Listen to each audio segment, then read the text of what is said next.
Hello Reformers, and welcome back to Blood and Steel. Now, as you can see, we are not where we left off, but instead we have returned to Tyr to speak to Beheshtur and to declare war upon the Rhodok Republic. So, let us now dispatch an emissary and dispatch it to King Graveth. Now, the main reason why I am not actually attacking the Swadians at this point is because I saw a very large army, including King Harlaus. He was actually moving with it, and they were very close to Praven indeed. So if I had indeed declared war upon them, it would have been a little ill-advised, I think at least. So, let us now declare war against the Rhodoks, and we will see how they respond to my threats, of course. So, now, as you can see, we are at Tyr, and we will be moving very swiftly indeed to Suno, as that is my goal for this particular episode, to take Suno without too many casualties, or at least enough for us to be able to defend it in case of a counterattack. So, I will make my way to Suno, and so, I will see you there. Okay, so here we are at Suno. Now, on my way here, I was actually offered a peace agreement by the Kingdom of Rhodoks, and I promptly declined that, as I would really like to take Suno before we have any mention of peace talks in this particular episode. So, let us now charge in and hopefully be able to besiege it without too much difficulty at all. Of course, I am not entirely expecting us to do too well here, because they do actually have 5 Alephs stationed here. We only have, I believe, 2 or 3, so this may be a little tricky, but I think we may be able to actually pull this off. We do have some very powerful units indeed, and I do have my Aleph cannon if I feel the need to use it, which I do not at the moment, but you never know, we might actually require its assistance sooner than we would like. And ouch, I think someone actually tried to snipe us right there. Assassinate Craven. That would have been very sad indeed. Oh, it seems as though the enemy Alephs are being rather foolish in their attempts to actually come outside of the walls of the castle. And, maybe it's not so ill-advised. They seem to be doing quite a good job, and I really do need to keep my shield pointing in the right direction. That might be a good idea. Oh, there he goes. He went for a fall right there. Maybe we can get a few others falling down here as well. Maybe not. Nope. Okay. Well, it seems as though our forces are now upon the enemy Alephs, and we are hoping that they will be able to take them down rather swiftly, at least fast enough for us to be able to rush into the keep and take down the remainders of their foot soldiers and archers and so forth. That would be great. Of course, it would be better if I could actually get over there and do some damage to the Aleph. I am actually dealing damage now. Wow, okay. I didn't think I was actually close enough. And there we are, a cataphract unit. Had the killing blow on that one Aleph right there. Now only 4 to go for us to have the advantage. Well, technically we could take out another 2 and then we would have the advantage, but it would be nice to take them all down, that is for sure. So, yes, it seems as though the Alephs now, or should I say the enemy Alephs, are all dancing around and not really being very useful at all for the enemies. So, we should be okay. Or at least I hope so. Our Alephs are actually doing a very good job in comparison. Is this one of ours? Yes, it is. Okay, wait a minute. I really need to move him back over there. That would be a good idea. I do not want him to go in there and get killed. That would be a little disappointing, to say the least. And now, if only we could get up there. Come on, units! We must move in there. Yes, okay, we might actually be getting up the ladders now and maybe being able to enter the keep. Perhaps. This is a very, very small chance of actually happening before we kill all of them inside, but it would be amazing if we could actually pull this off. So, please let me in. Please don't fall off either. That would be terrible. Yes, yes, we're almost in. Yes? Oh yeah, there we are. We made it. Isn't that amazing? Okay. This is actually the first time we've made it inside with enemy units still alive. Oh wow, okay. So any others down here maybe? No. Oh, that's a shame. Okay, well, I did actually take out 2, so I suppose it's not too bad compared to previous sieges when I've pretty much just stood outside the walls and let my soldiers do the work. But there we are anyway. We did actually succeed in the first phase of our plan, and 30 renown was our reward for that. And now we have to deal with the defenders in the streets, of course. This will be our hardest test yet. As you know, I do have some issues with street defender phases. We usually lose these, so... Oh no, I've just jinxed myself in the process of explaining. Oh no.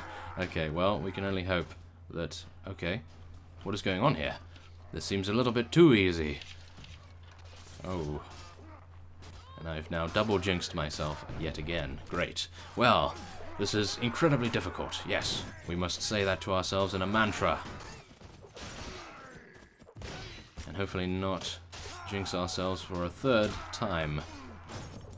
Ah, here we are. Yes, this is where it gets a little bit more tricky. This is where it gets a little bit trickier with the enemies coming out of the gate here, I suppose. Although they are still not putting up much of a fight. I am actually really surprised. Okay. Well, this is very surprising. I did not use our Aleph at all. Well, he did actually fire off a few shots, but it seems as though our foot soldiers were the majority of our power in that particular round, and I am incredibly surprised. Usually we have a very difficult time in those street phases. Okay. Well, maybe we were having the trouble with the Nords, because maybe the Nord forces, as they are infantry focused, maybe they were just much better, and they would take us out. Whereas the Swadians, they of course concentrate more on cavalry, I suppose. And, whoa, we have actually advanced to level 38, which is a very rare occurrence indeed. Usually we have to wait a large amount of time before we gain enough XP for that, so that will be something to look forward to after we have captured Suno, which is in just one moment by the looks of things. So there we are, 29 renown is our reward once again for those. And now we will see how many vassals actually attempt to escape. And, oh, we actually get to take this guy prisoner, but I don't believe we will, because obviously the Army of Darkness is still running around, or at least I would like to think they are running around. I'm not too sure where they are, because they seem to have stopped after taking all of the Saranids' fiefs from them. So I am a little bit anxious to see where they are going to choose to attack next. But it seems as though they are taking quite some time to decide. Not too sure why that is. I'm hoping that it actually hasn't bugged out and caused them to stay in one particular stronghold and not do much else. But yeah, we can only hope, I suppose, that they are going to start attacking something else, because I would really like to be able to fight them, because it seems to me like we actually have a very good force. Maybe enough to take on one of their armies. I don't know, but I would like to maybe get a little more powerful before we attempt to siege one of their strongholds, of course, but yeah. It seems as though we're not doing too badly when it comes to our unit's power. So, seeing as this is a town, I think I will be giving this to myself, because all of our companions, should I say vassals, do have a large fief already, so I will give this to myself. And let's see here. Yes, that is fine. And there we are. That was actually a very easy battle indeed. I will be selling now, and I will cut back once we have acquired some bread and some fish, and perhaps some hardtack as well, just to shore up our forces, or maybe not, considering we have a huge amount of it. So I will see you in 1 minute.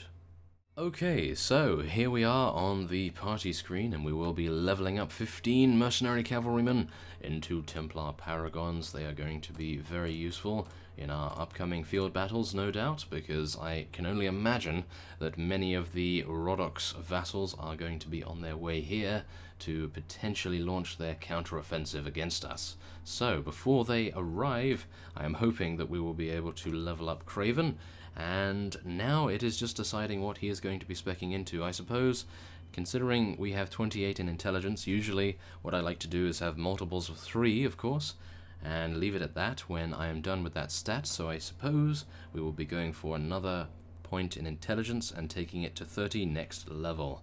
So now we just have to decide where we put it. I suppose we could go for surgery, although Ymira is our surgeon, so I don't believe that would really help us out too much. Very difficult indeed. What about defensive tactics? Your ability to instruct your troops on the proper use of terrain, weapons, and fighting techniques to defend themselves. Each level lowers damage taken by 1 for non-heroes and 2 for heroes. Ah, that's actually very nice indeed. Let's just take a look at who has that. Ah, Marnid has 1 in defensive tactics. We could have defensive tactics because he doesn't really level up all that often. So let's do that. Why not? Let me go to my character once again. There we are. Defensive tactics. There we go. Okay, so now I think it will be a waiting game for the Rhodoks to perhaps appear. Who knows? I will see very shortly, no doubt. Okay, so as you can see, we have Count Matthias here, and he is sieging Suno. He is King Barney's old vassal, I believe. He was actually one of the early adopters to the Kingdom of Reformia. So I suppose we'll have to be lenient with him, at least a little bit. So let's head in and see what he says. What is your name, sir? If we come to blows, I would know whom I fight. Yes, they know me as Dreadlord Craven. Mark it down. Oh yes, he definitely needs to mark it down. Maybe he will join us shortly, who knows. In King Barney's game, he was quite the faction hopper, I believe. So maybe the AI's personality has not been randomized so severely this time around, but here we are anyway. Maybe I can persuade him? No, okay. Well, he does have 0 relation with us, so not too surprising.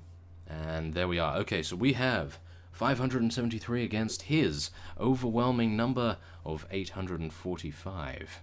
So we will now charge in and see the lay of the land, I suppose.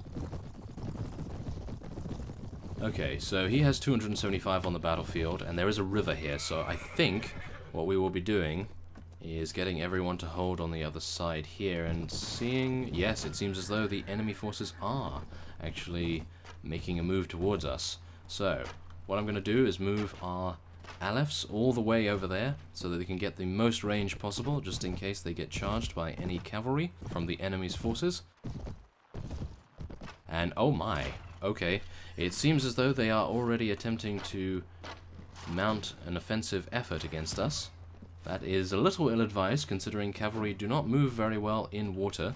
As you can probably see, they are very slow indeed, and I suppose we will now be charging in with our infantry and our cavalry. I was actually hoping that they would take a little bit more time to get here, but it seems as though we are not that lucky this time. Okay, so let us go in. And, they actually have an overwhelming amount of cavalry, which is very strange for Rhodoks. Usually they like to favor halberdiers and crossbowmen. Well, I suppose this is a very extravagant world, so maybe they have changed their tastes in units. Oh no. Okay, well, it seems as though we are actually doing incredibly well, which I am very surprised at. I'm not too sure what's going on here, but it seems my karma is incredibly good, by the looks of things. So, yes, not too sure. Because in the Street Defender phase, if you can recall that from this episode, we were very lucky as well. Okay.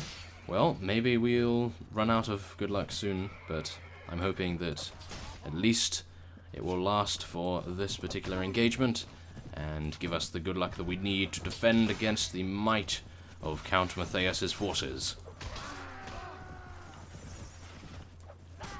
Of course, it actually helps us that they aren't really very strong in infantry, because I believe if they had a lot of infantry, they might be able to take out a lot of our forces, but this is actually very strange indeed. Usually we lose at least one unit. We haven't actually lost a unit yet, I don't think, and my horse just got taken down. Thankfully, I don't believe it was injured, so we should be able to ride it in the next round. And let's actually just take a look here. Us. We have lost 4 units. Are you serious? What's going on here?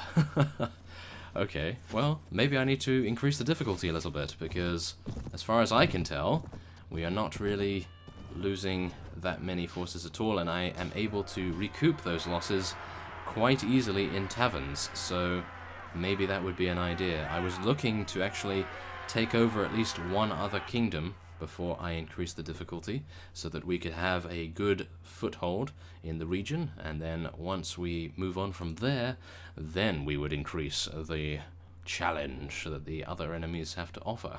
But it seems as though Count Matthias's forces are not really offering us very much opposition at all. Okay, well, I suppose we will use a similar tactic in this particular map as well.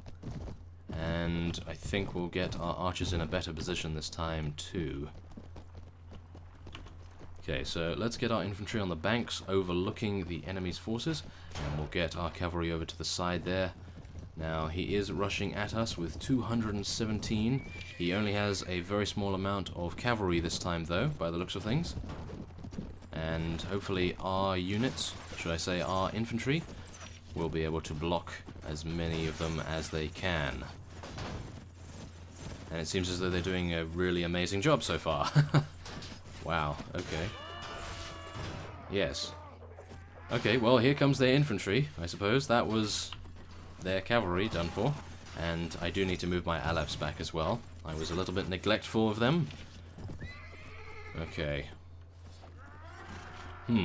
I think I should move my cavalry a little bit further. I have a lot of them, as you can probably see, and now the enemy is breaking ranks and charging at us with some rather intense bloodlust in their eyes. Oh no.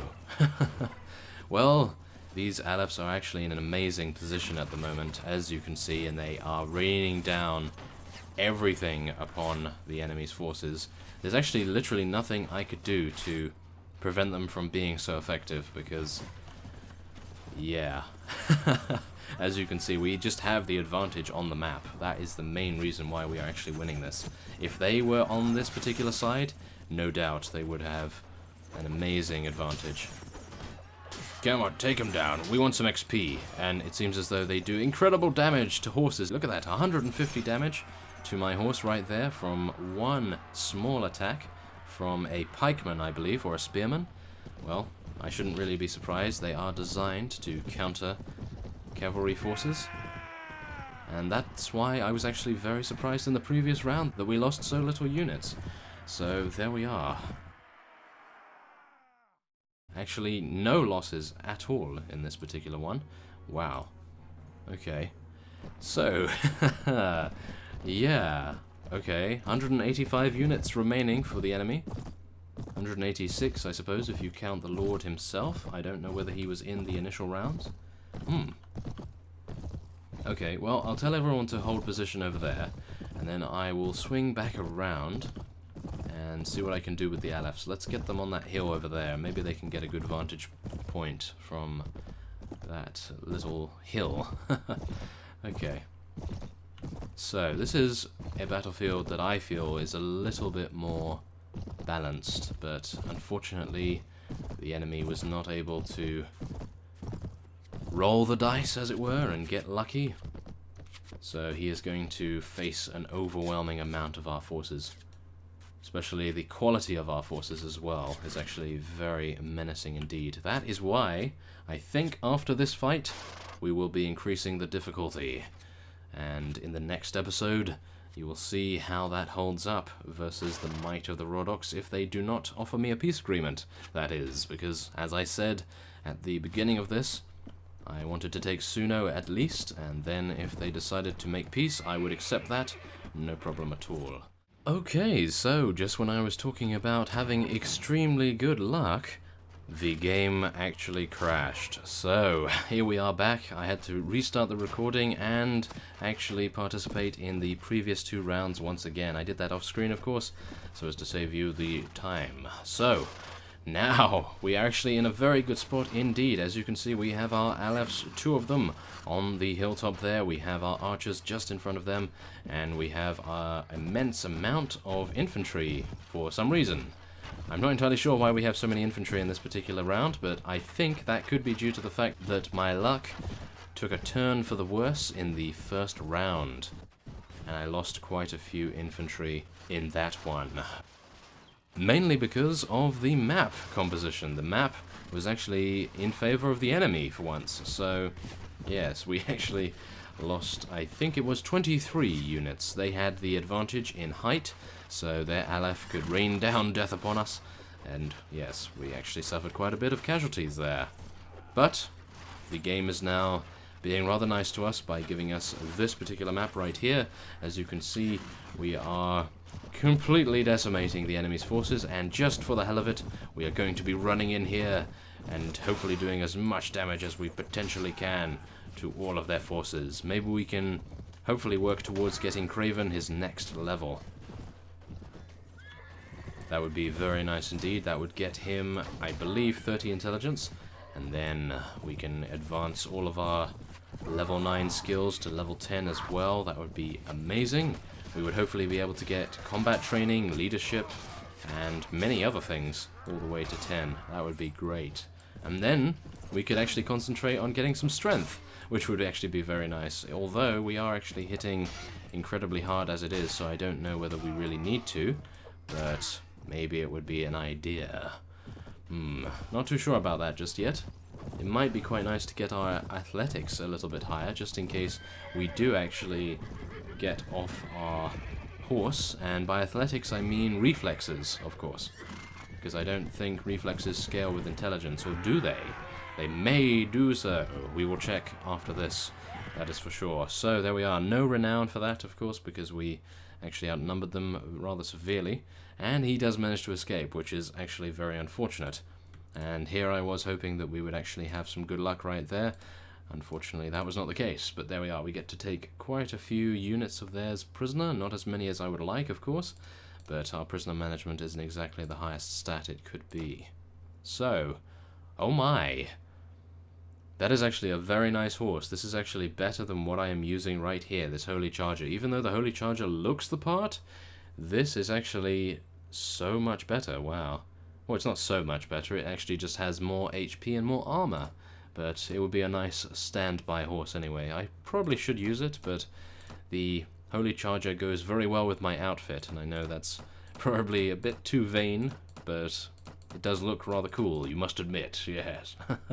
Okay, so I think that is it. I think I've taken as much loot as I can, and 4,000 dinars along with it, and we have defended Suno from the likes of Count Matthias. Oh yes, that is very good indeed. So let's just actually take a look here what we need to increase. Yes, it seems as though reflexes relies on agility, as well as riding, weapon master. Toughness relies on strength, so maybe we'll go for that. Maybe get some increased HP. That might be an idea. So yes, we have some idea of what we're going to be doing in the upcoming levels. Now I can imagine it's going to be taking quite some time to level up at all. So here we are, 45 Templar Paragons to level up. That is insane. We now have 61. Oh my goodness. Okay, well, I think I will end this episode off here, but before we do, I do want to check the tavern for any mercenary cavalry or maybe some hired blades. No such luck, unfortunately. So I will be selling our prisoners. 5,400 dinars, probably not worth it, but what else am I going to be doing with them? So yes, there we are. We have taken Suno, and next time on Blood and Steel we will be increasing the difficulty just a little bit, and we will see how that goes against the might of the Rodox as we enter their territory. I think we'll probably be going for Maris Castle, maybe Colmar Castle. That seems to be the shortest distance between here and Suno, so that seems to be the best course of action. So, I thank you for watching, and I will see you next time.